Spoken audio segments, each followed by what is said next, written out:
আশঙ্কাই সত্য হলো।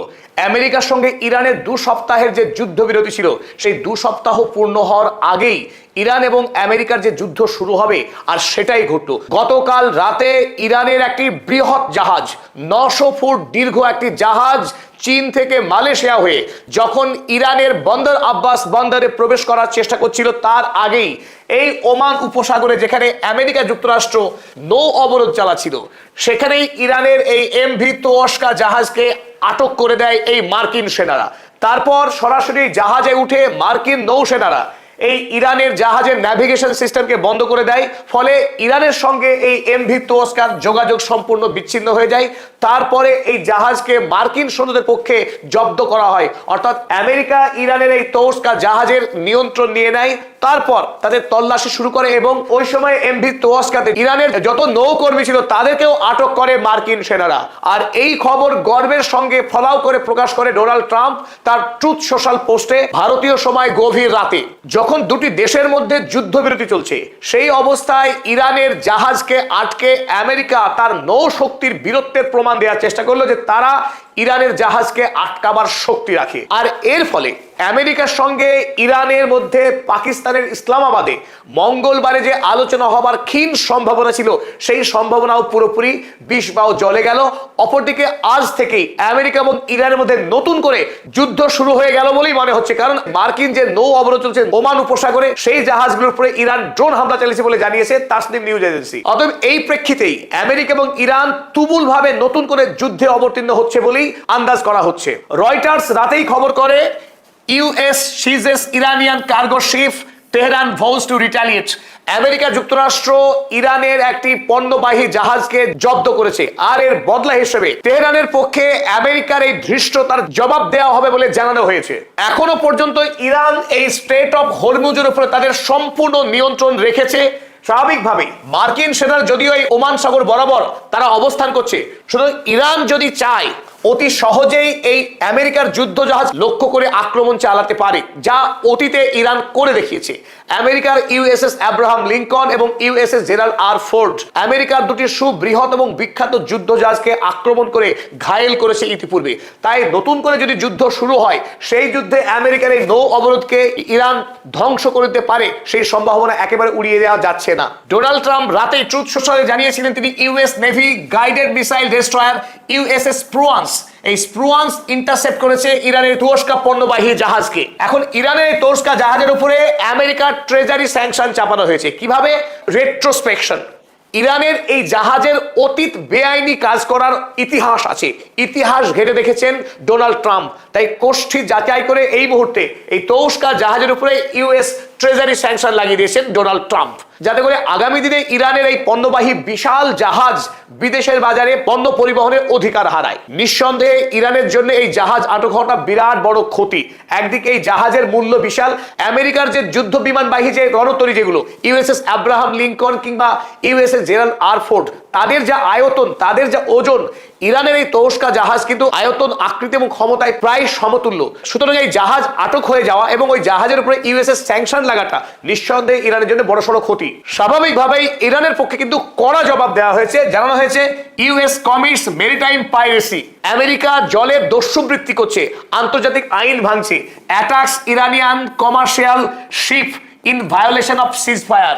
যুদ্ধবিরতির নিয়ম ভেঙে আমেরিকা ইরানের বাণিজ্যিক জাহাজকে আটক করছে, আর এর জবাব দেবে ইরান।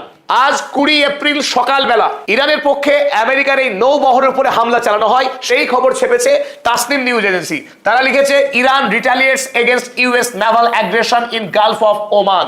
ওমান উপসাগরে ইরানের জাহাজের উপরে মার্কিন হামলার বদলা হিসেবে ইরান প্রতিশোধ নিয়েছে। Iranian forces launched drone strikes on US military vessels in the Gulf of Oman after the American terrorists attacked an Iranian container ship, the Toska, en route from China two Iran.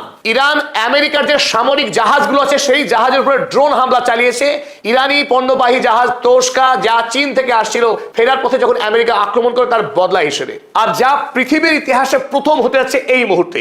আমেরিকার president খোদ Donald Trump জানিয়েছিলেন ইসলামাবাদে আমেরিকার সঙ্গে ইরানের দ্বিপাক্ষিক বৈঠক হবে, আর সেই উপলক্ষে আমেরিকা থেকে 300 জনের একটি উচ্চ পর্যায়ের কমিটি তারা ইতিমধ্যেই ইসলামাবাদে পৌঁছে গেছেন, অপেক্ষা করছেন ইরানি ডেলিগেশনের অপেক্ষায়। অথচ ইরান সাফ মুখের উপর জানিয়েছে তারা আমেরিকার সঙ্গে দ্বিপাক্ষিক বৈঠক করবে না কোনো অবস্থাতেই। কারণ যে আমেরিকা যুদ্ধবিরতির আইন ভেঙে ইরানকে কাবু করবার জন্য ইরানি বন্দরগুলোকে আটক করে নৌ অবরোধ চালাচ্ছে ওমান উপসাগরে, এমনকি ইরানের জাহাজকেও জব্দ করছে যারা, সেই আমেরিকার সঙ্গে কোনোভাবেই ইরান দ্বিপাক্ষিক বৈঠক করবে না।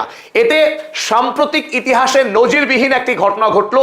আমেরিকা যুক্তরাষ্ট্র বৈঠক করতে চেয়ে দেশ ছেড়ে এসে ভেন্যুতে অপেক্ষা করছে, অথচ অপর দেশ তার এই বৈঠকের আহ্বানকে পাত্তাই দিচ্ছে না।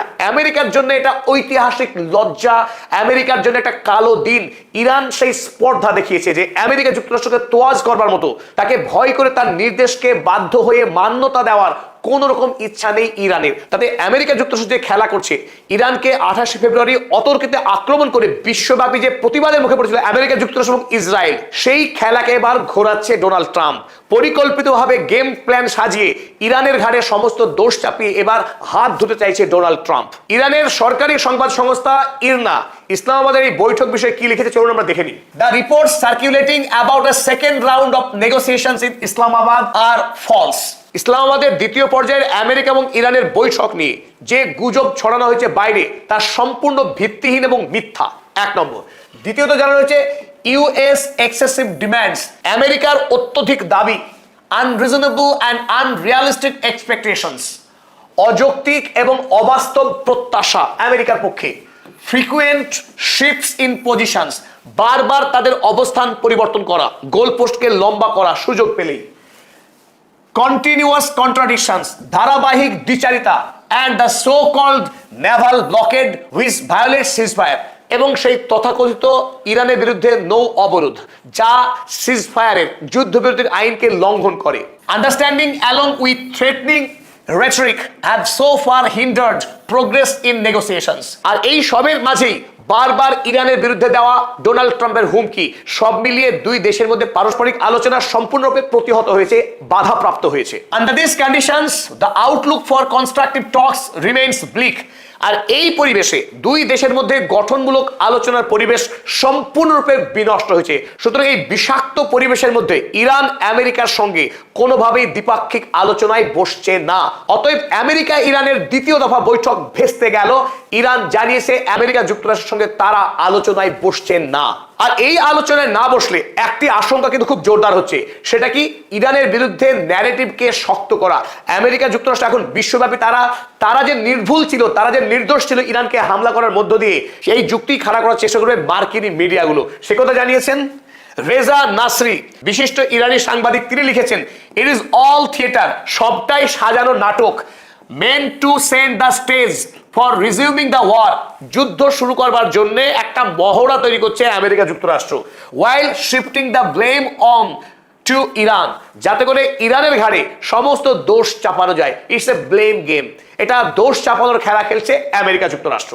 আর তাই ইরান যা বারবার বলেছিল আমেরিকা যুক্তরাষ্ট্রকে, যুদ্ধবিরতির মধ্যে কোনোভাবেই নৌ অবরোধকে মেনে নেবে না ইরান ওমান উপসাগরে। আর আমেরিকা যুক্তরাষ্ট্র সেই সমস্ত আলোচনাকে আমল না দিয়ে ওমান উপসাগরে এই নৌ অবরোধ চালানোর পর ইরানের সুবৃহৎ তোশকা জাহাজকে জব্দ করার মধ্য দিয়েই তারা যে ইরানের সঙ্গে যুদ্ধ চাইছে সেটাই প্রমাণ করলো। ফলে আমেরিকা যুক্তরাষ্ট্রের সঙ্গে ইরানের যে আলোচনার মাধ্যমে রফাসূত্র খুঁজে পাওয়া অসম্ভব, সেটাই প্রমাণ হলো। আজ থেকে দুই রাষ্ট্র নতুন করে আবারও ভয়াবহ যুদ্ধের পথে এগিয়ে যাচ্ছে, পৃথিবীর জন্য ভয়াবহ আশঙ্কা তৈরি করে। এই যুদ্ধ পরিস্থিতিকে আমরা তীক্ষ্ণ দৃষ্টি রাখছি। পরবর্তী খবর নিয়ে আবারও আমরা হাজির হচ্ছি, ততক্ষণ জন্য আপনার কাছ থেকে বিদায় নিলাম।